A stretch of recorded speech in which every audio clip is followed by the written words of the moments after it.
What's up everyone, welcome back to another video. Today's video is super important. I wanted to cover it after the beta was finished. Today we are just going to jump in and cover all the new things that we've learned that are going to be coming out with Overwatch 2's release on October 4th. We've gotten a ton of new information, specifically a lot of new information has arrived over the past couple of months, and then we got some hands-on gameplay with the Overwatch 2 open beta. But now we're in a kind of dead zone, where we don't really know what new information or if we're going to receive any new information before the official release. So let's jump back and just take a look at all the information that we should know thus far. I found a really good summary of all the new information that we should kind of highlight at the beginning of the video before we delve deep into some specific things, so I'm just going to throw that up on the screen and we're going to go over it. Let's take a look at the game overview first. So Overwatch 2 is going to be a free-to-play live service game that's going to replace the original Overwatch online experience. Overwatch 1 is going to turn into Overwatch 2 when it comes to the online aspect, and it's going to have a very similar model to the way Fortnite and Apex Legends works. The PvP aspect of Overwatch is going to turn into a 5v5 PvP experience. It is not going to be a 6v6 game anymore. I'll say with my hands-on with the beta, it is way better than 6v6. I truly believe that all of the tanks being reimagined as main tanks instead of you being able to have a main tank and an off tank in a 6v6 experience, the 5v5 is just way better and it feels way more smooth than anything that you felt in the classic Overwatch. There is still a chance, if you're a big fan of 6v6, that we'll have a classic type game mode in the Overwatch 2 live service that you can just play and mess around for fun in.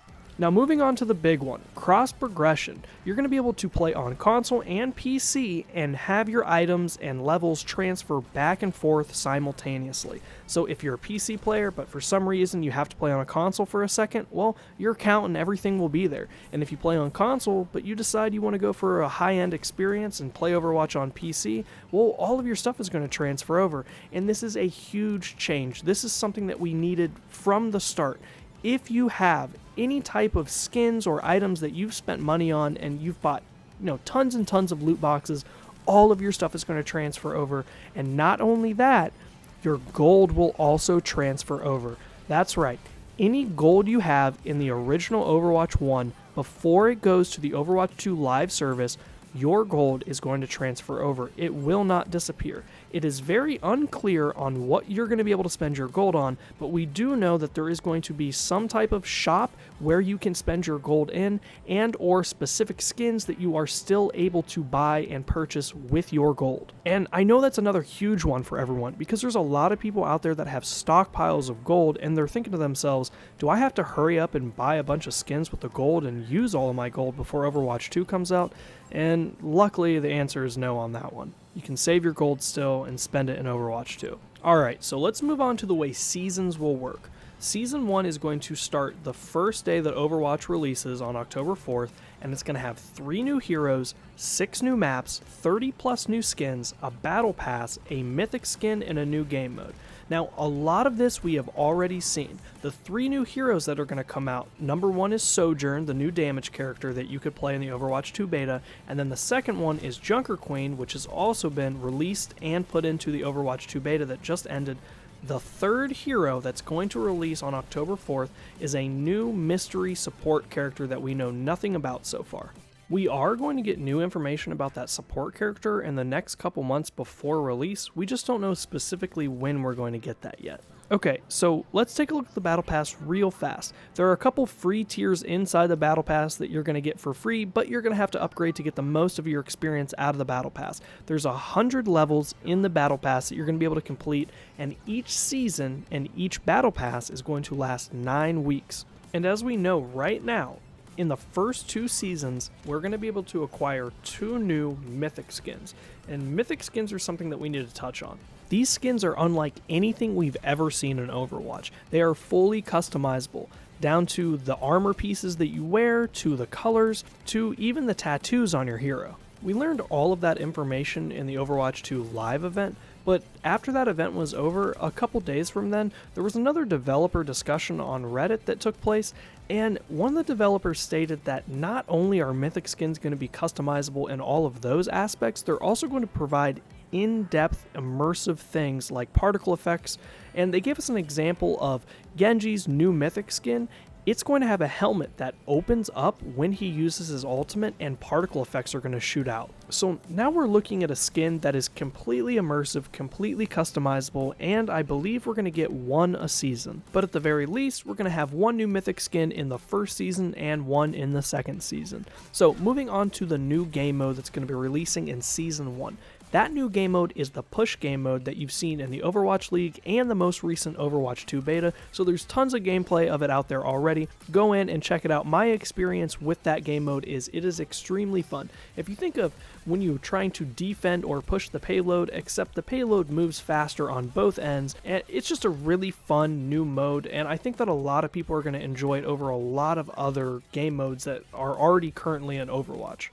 Something the game overview and content roadmap don't really state or showcase here is that when we get that new tank hero on Season 2, the way heroes are going to release is every other season. So Season 1, even though we get 3 new heroes and all of that new stuff, really the way the rotation is going to start is with Season 2. So Season 2, that tank hero is going to drop, and then next season, we're going to have a new map, and then after that, a new hero, and then a new map, and vice versa. It's just going to go on and on, as far as we know at the moment. And that about wraps everything up for the main highlighted content in the overview, so let's just dive deeper on some of the things that it doesn't mention. The game overview doesn't really touch on PvE experiences, it just states that in 2023, that's when we'll be getting them. So it could be from the beginning of 2023 or the end of 2023. We're not really sure. I think personally that the PvE experiences are going to begin in Season 3, which would place the timing around the middle of February, but that's just my general guess. We're not really sure, so we're just going to have to wait and see on that one. Another new item that's kind of similar to the mythic skins and customization is these weapon charms that we're going to be able to attach to our weapons on any of our favorite heroes. This is something that wasn't highlighted very well in any of the information that we watched. It was only touched on for a moment, but it is considered a new type of item that we're going to be able to acquire in the new Battle Pass and possibly various other methods. New events in general are going to happen. We're not going to be getting the same recycled events, although all the old events are still going to be playable, whether that is in a traditional sense where they do come out and there is just new things added to them, or maybe it's in the backlog and you're going to be able to play Lucio Ball whenever you want. We're not too sure how it's going to work, but we do know that we are going to still be able to access the old event experiences in some form. Overwatch 2 has gotten a huge graphical overhaul, and we're not just talking about the heroes, we're talking about the maps. All the old maps in Overwatch have gotten a touch-up. They look fantastic and they blend right in with the new maps that were created specifically for Overwatch 2. There are also all new classic skins for every single previous hero besides Sojourn and Junker Queen. We did a video on this when the Overwatch 2 beta started up, and you guys should definitely check that video out because not only does it highlight all the new amazing skins that they made for all the classic Overwatch heroes, it highlights how good the graphics are going to be in general when we're seeing new items and such that come from the Battle Pass later on in the future. The last couple things that I want to touch on really highlight just how much work has to go into a game like this for it to be successful.